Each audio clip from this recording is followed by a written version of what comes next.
and a tradition. And a tradition. Tradition. Do you know the movie?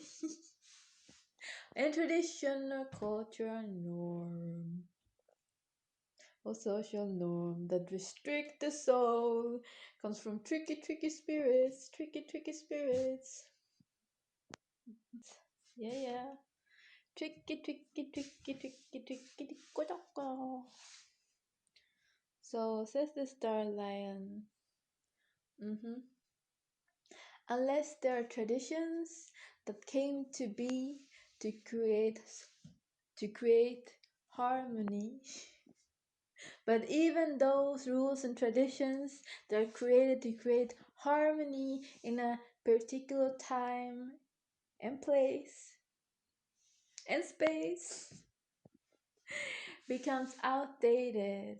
And if you keep to those traditions, social norm, culture norms beyond their expiration date, then they become ghouls.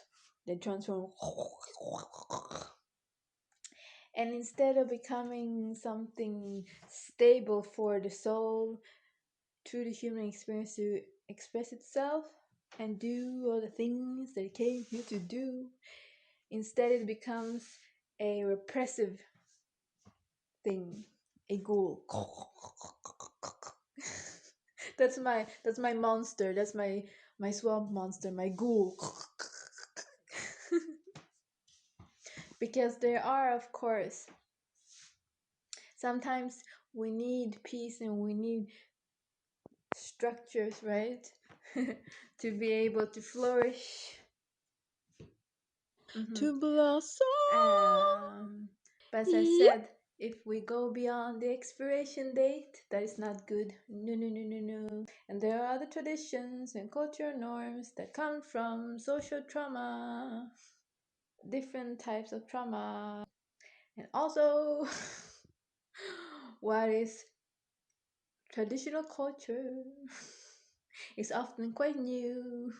And once upon a time, the traditional culture didn't exist.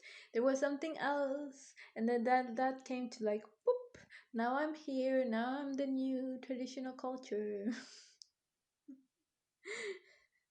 But just because it's traditional and all doesn't mean it's wise or even good. So traditions, social norms, and traditional culture, and something else that restricts the soul comes from tricky spirits, tricky spirits, from ghouls, or they were angels one day and they became ghouls. Yes, certain structures and traditions were angels one day and then they became ghouls. They become star eaters.